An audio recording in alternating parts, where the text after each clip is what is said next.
Hello all my creeps and freaks, Mopar Monster here. Today I'm going to read you a little excerpt from the book Ghosts and Legends of Northern Ohio by William Krejci. I think you might remember this name. Me and Sister Psycho went to Put-in-Bay and did his haunted Put-in-Bay tour. He was the one who actually did the tour, and it was quite exciting. He's also got a book on that, Haunted Put-in-Bay. He's got one on Haunted Franklin Castle, and he's got another one that is based on what's buried beneath Cleveland. Can't wait to get into this one. But today, we're going to be reading this one here. Now, all these books are available on Amazon, and you could probably get them on all the book apps and probably in the local stores too. But without further ado, let's read about the Gore Orphanage. Now, a lot of these tales in these books he debunks, so don't be disappointed if it's not to the legend. The legends are myths. They may be made up, and he actually did his homework and did some backtracking and tried to find out what really happened.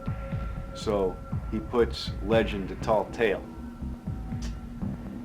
So here we go. Gore Orphanage, a legend. The final section of this book reveals the true and complete story of one of Northern Ohio's most famous ghostly legends, that of Gore Orphanage. The tale has evolved over the years, with many aspects being altered. In every version, the orphanage is portrayed as something out of a Charles Dickens novel. Recently, it's been used as the backdrop of a few independent films and was even the setting of an episode of the television series Supernatural. Anyone who's familiar with Gore Orphanage is sure to have heard at least one version to this date. The original legend comes that in the early 1800s, there was an old man named Gore who built an orphanage on the western edge of Lorain County. He was an abusive man who strictly adhered to the rule, spare the rod, spoil the child. In later years, the orphanage was losing money. Facing destitution, Gore developed a sinister plan. One night, he locked the doors with the orphans inside and splashed the base of the building with lantern oil. He set it ablaze and watched it as the trapped orphans burned to death. Afterward, he collected the insurance money and left town. It is said that visitors to the site often hear ghostly children crying in the night. Modern versions of this tale are somewhat different. Thanks to the advances in research technology, the internet, a slightly more honest tale has emerged. This updated version tells of a place that was actually called the Light of Hope Orphanage. It's a new book, pages stick. It opened around the turn of the century and only opened for a few years. The administrator was Reverend Sprunger, who was almost as abusive as the legendary Gore. Some say that a few children met their end at his hand, and the gravestones exist beside the river. In this later adaptation of the orphanage, it burned down on accident. In both versions, the visitors to the site can hear the late night cries of burning orphans. The most recent telling of the stories that there was no devastating fire that claimed the lives of any children. A print shop on the grounds burned, but there were no injuries. One supposed expert on the story claimed that the tale was based on a tragic Collinwood school fire in Cleveland. This expert also said nothing bad ever happened at the site of the orphanage. Historic facts say otherwise. The true story may simply be the case of a best laid plan of mice and men going astray. you be the judge. So on that note, let's get into the first chapter, the Sprungers. So who was this villainous Reverend Sprunger who operated the Ill Fate Orphanage? The true story might surprise you. Jonathan Abraham Sprunger was born in Bern, Switzerland on August 12, 1852. 2 years later, he immigrated with his family to the United States and settled in Bern, Indiana, whereas he joined the Mennonite Church. Early in life, he was involved in various businesses, including a hardware store, lumber company, hotel, and a drugstore. On February 15, 1880, he married his first cousin, Catherine. Oh my. Later that year, their first child, a daughter named Hilga, was born in 1884.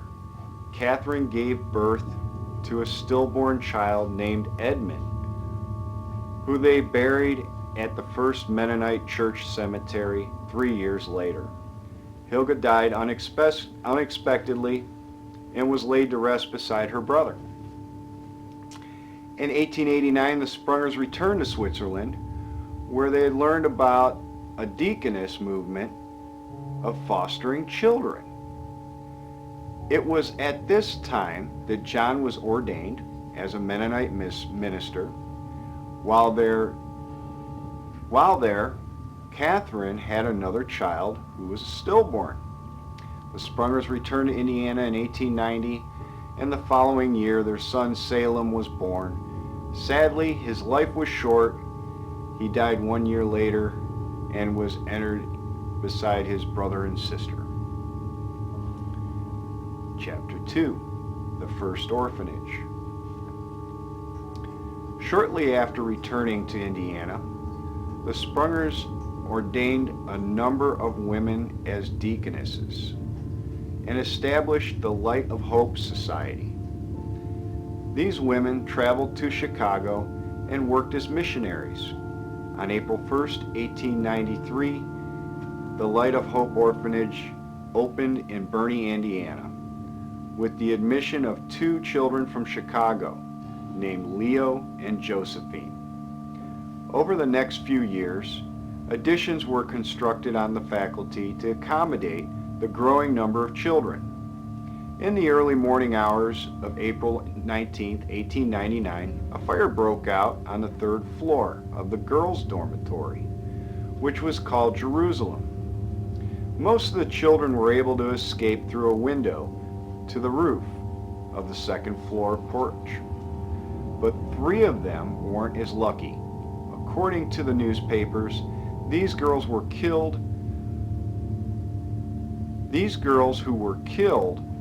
were 14-year-old Katie Dibble of Cleveland, 15-year-old Mamie Badrick of Chicago, and a 7-year-old girl named Delia from Lynn Grove, Illinois. All 3 girls were found near each other. A 4th victim named Katie Gobble was reported to have died a few days later of injuries sustained after jumping from a window. Different variations of these names appeared in many newspaper accounts, so the names may not be entirely accurate. No burial information exists for these children, which makes identifying their families even more difficult. They were likely laid to rest at the First Mennonite Church Cemetery in Bern. The cause of the fire was traced to a stove on the 3rd floor. After the fire, the dormitory was built, but the orphanage closed and relocated a few years later due to the fact that it had outgrown the faculty.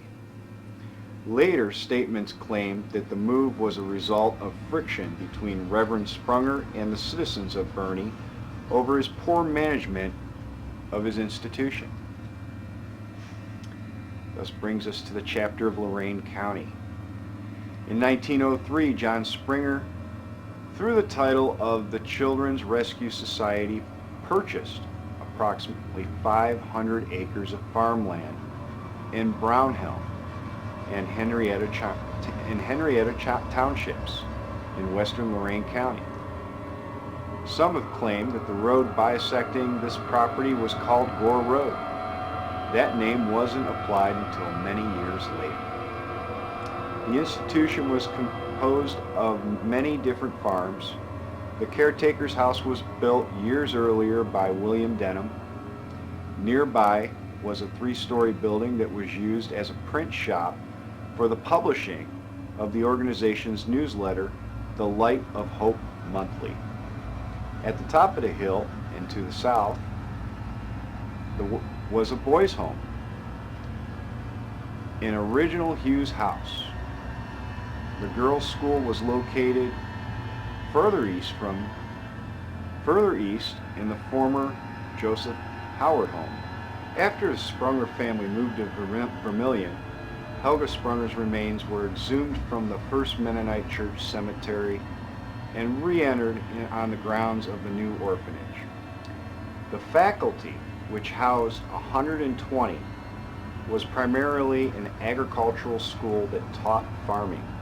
Other trades and lessons were also taught, as the orphanage had 2 elementary school teachers and a music teacher.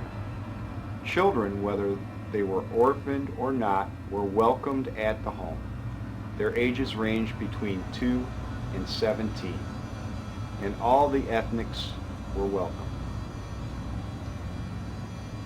Next chapter is Rosedale. One of the properties that the society owned was a farm that formerly belonged to Joseph Swift, a War of 1812 veteran and a native of Massachusetts. Swift settled in the area in 1817. Between 1840 and 1841, he erected a Greek revival home that he named Rosedale. Assented with Ionian columns and Egyptian reveal interior details, the home was inaugurally one of the finest in the area.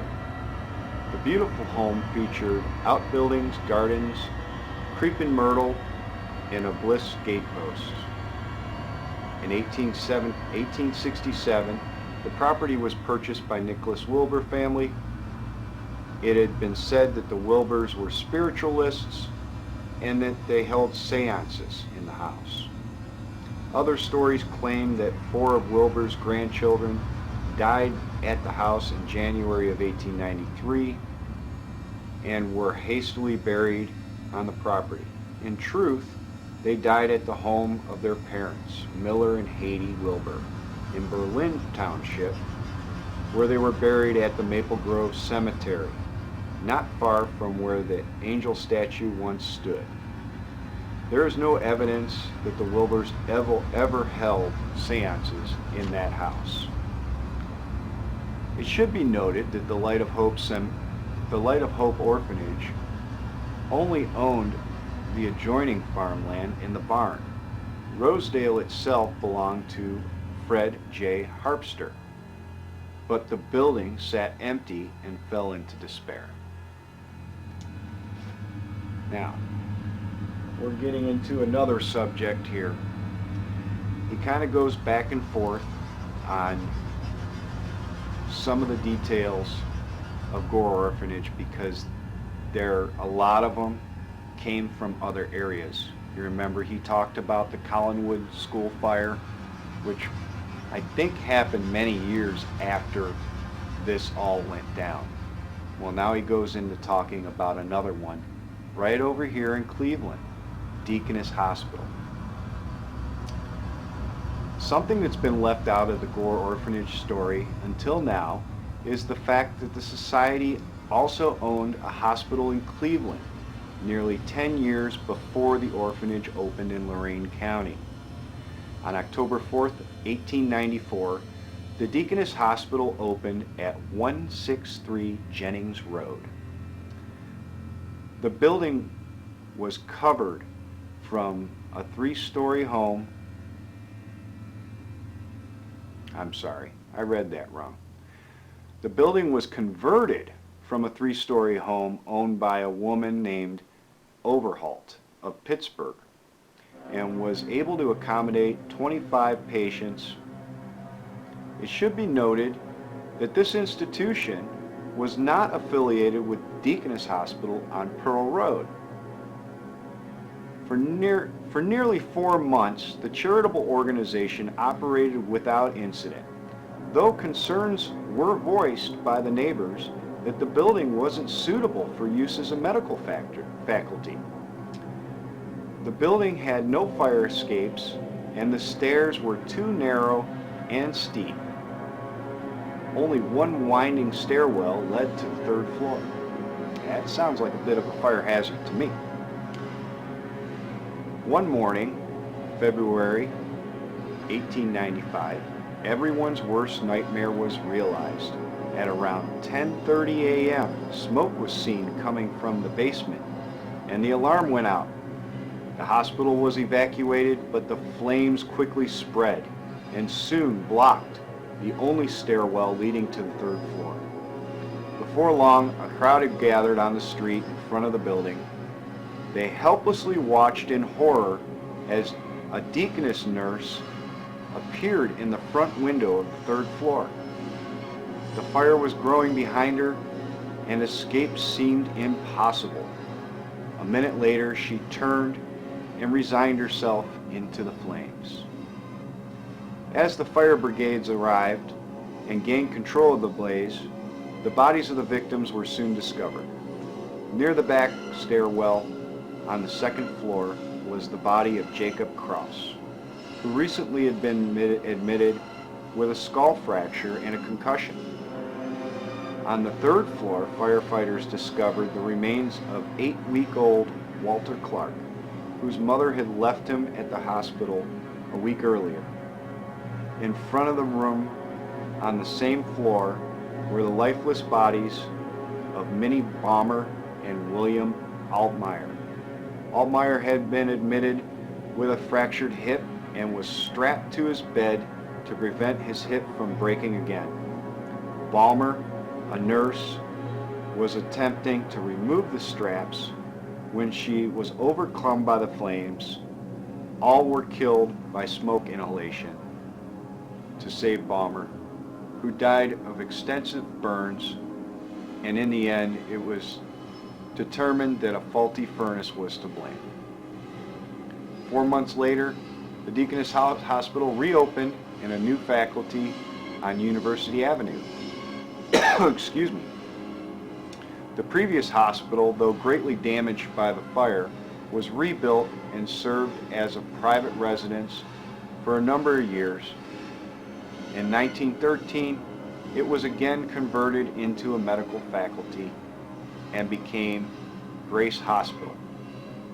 On January 4th, the following year, the building was the scene of a horrific suicide. A woman suddenly, without reason, became deranged and threw herself from the 3rd floor balcony. It was as if she couldn't stand being there anymore, and the option of death seemed preferable. 3 weeks later, a fire broke out in the building. Every floor filled with smoke, but the fire itself was contained to just one room. During the recent renovations, the plumbers improperly ran an exhaust line so that hot cylinders from the furnace erupted into a confined space, which caused the fire. There were no injuries, but the necessity of the fire escapes was again realized. The building burned again on the morning of April 21st, 1963. This time, careless smoking was the culprit. Again, there were no injuries. The old hospital was then torn down and replaced by the building that now houses the Grace Center and the Cleveland Back and Pain Management Center at 2307 West 14th Street. As far as housing a medical faculty, the original building ultimately proved to be unlucky. It is possible that the hospital fire, coupled with the fire that occurred 4 years later in Bernie, inspired the story of the orphanage in Lorain County. Okay, so that was the story of Deaconess. Now we're on to the investigations and other troubles. Burgle W. Glatz was living in Lorain County when his daughter Amelia contracted getting tongue-tied here, tuberculosis, and was sent to an infectious disease hospital. Finding that he couldn't care for their children, Amelia's husband, Julius Brunk, sent their 3 daughters, Dorothy, Mary, and Augusta, to live at the Light of Hope Orphanage. Their son, Harry, was sent to live with Glatz. In time, Burgle Glatz sought out his granddaughters and hoped to gain custody of them. When he arrived at the orphanage in September of 1909, he found them living in the most deplorable conditions imaginable. He immediately contacted attorney and Lorain County Humane Society agent Amos E. Lawrence, who brought the case before a judge. An investigation was followed that resulted in a public hearing. Testifying in support of Glatz's claim were 3 young men named Tom Baker, George Lambert, and Bernie Sutcliffe. All had been inmates at the orphanage. Sutcliffe and many others had escaped the institution and were taken in by sympathetic families in nearby Vermilion. The men claimed that they were forced to eat calf heads, lungs, stomachs, and other refuse parts. They were also made to eat a cow that had dropped dead, chickens covered in sores, unhatched eggs from the incubator, and food that was cooked in pots that had been just used for boiling dirty diapers. They made claims of further abuse, stating that the beatings with a loaded strap were regularly administered by the overseers. What's more, the children had only had baths once every 2 to 3 weeks. As many as 15 children had to share the same bath water. The children lived in squalor. The dormitory windows were broken, making the rooms very cold in the wintertime. The beds were filthy, and they were covered in lice and bed bugs, while the rooms were infused with rats. It was stated that the Reverend Sprunger would send the children out to work at neighboring farms during harvest time. Any money that they received, he took from them, claiming that it would cover their living expenses. Despite having teachers, the children weren't receiving the proper education beyond the elementary level and weren't permitted to attend a public school. Reverend Sprunger took the stand, as did his wife and a former inmate who had been an overseer. All stated that while some of these claims were true, the severity of them were greatly exaggerated. After hearing the testimony from both sides and receiving reports from investigators, the judge ruled that the conditions at the Light of Hope were unacceptable. Glatz was successful at gaining custody of his granddaughters, and the judge ordered Sprunger to improve the conditions at the orphanage. Soon after, the Ohio State Board of Health sent in investigators and ordered further changes. Within the weeks, much was improved. Though the faculty had cleaned up its act, the troubles at the Light of Hope Orphanage were just beginning. On February 2nd, 1910, the children were enjoying an afternoon of playing outside in the snow. 2 boys, 13-year-old Charles and a 9-year-old Paul, were sledding down a steep hill that led to a road near the orphanage. Charles was controlling the sled but didn't notice the approaching wagon. The sled careened into the road, and Charles' head was crushed beneath the wheels, instantly killing him. The other boy survived with bruises. Charles' aunt claimed the body and had him buried at the family plot at Woodland Union Cemetery in Van Wert County, not on the grounds of the orphanage. As far as can be researched, Charles is the only child who died at the Light of Hope Orphanage. A few months later, 12-year-old Charlie Coates was adopted to Moses and Judith Riker, well-to-do farmers from Fort Wayne, Indiana. On July 14, 1910, a neighbor witnessed Moses Riker beating Charlie's head against a windowsill on the farmhouse. He roused the neighbors, and soon found Charlie lying in the field unconscious. When he was revived, he told them of how Moses Riker had beaten him with a club, mauled him, and given him a dose of turpentine. Charlie Coates died soon after the result of his injuries. The body was examined and found to be severely mutilated by burns and covered over 500 wounds, 300 of which were bites, chunks of flesh missing from Charlie Coates' face, arms, and back, and a few of his fingers had been torn off. When questioned, Moses Riker claimed that the boy had been fatally kicked by a cow. He eventually confessed, but pleaded not guilty by reason of temporary insanity. The insanity plea didn't work. He was found guilty of murder on November 16th and sentenced to life in prison. He was spared the gallows on account of the prosecutor and the judge being opposed to capital punishment. Excuse me. Less than a week later, troubles continued at the site of the orphanage. At 10:45 on the morning of November 22nd, 1910, a fire broke out in the three-story print shop where the Light of Hope Monthly was printed.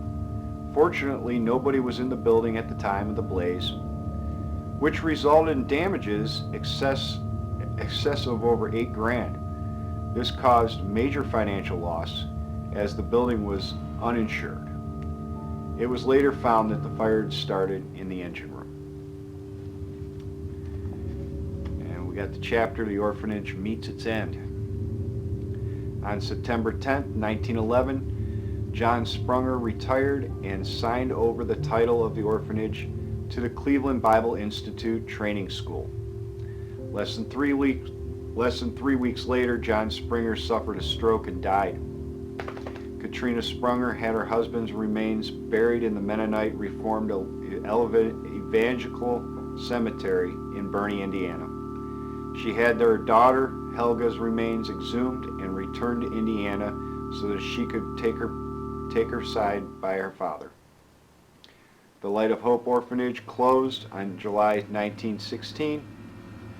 It was sold to Jesse M. Elliott of Columbus, who planned to divide the land into smaller farms. The children were moved into other orphanages. Some stayed with Katrina Sprunger and returned with her to Indiana, where she died from cancer in 1934. The final disposition. Here we go, guys. This is what it all comes down to. The right and wrong stuff that we've been told all these years. In the 1920s, the road was bisected. The orphanage site was named Gore Orphanage Road in honor of the old institution and the Gore tract that it bordered south of State Route 303. The Joseph Swift Mansion, Rosedale, was burned down by vandals on December 1st, 1923, resulting in a total loss. At the time of the fire, the house had been empty for years. and was heralded in the newspapers as being a haunted house. This event also could have given the rise to the legend of the orphanage fire. Just beyond Rosedale, a modern home had been built. Past that, Gore Orphanage Road is closed due to the fact the road is crumbling into the Vermilion River. As stated in the legends mentioned at the beginning of this section, thrill seekers go to Gore Orphanage to hear the children crying in the darkness of the night. The place most people are actually visiting is the foundation of what was once Rosedale. Nearby stands old obelisks that once graced the grounds. It has severely been damaged by vandals and is barely recognizable. The other obelisks have been taken to a newer house that stands at the top of the hill where the boys' home once stood. The site of the girls' school is now Mantle Rock Estates to the east on Portman Road. Most of the former orphanage property was purchased by Pelham and Gertrude Blossom, who tore down the caretaker's house and built their home nearby Sperry Road, using the salvaged wood. The foundation of the farmer's caretaker's house sits in the woods on the west side of Gore Orphanage Road, immediately before the bridge over Vermilion River. Behind this sits the foundation of the old print shop. Somewhere in the area lies Hilga's original headstone, which gave rise to the legend of the cemetery,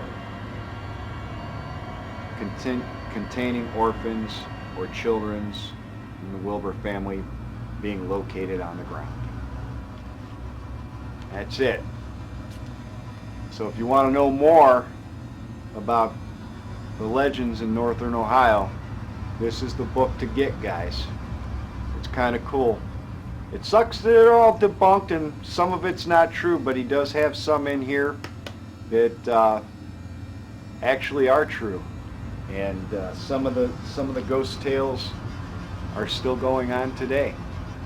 So maybe next time we'll read another section of that book, or we'll read another section of another book. Till then, stay creepy.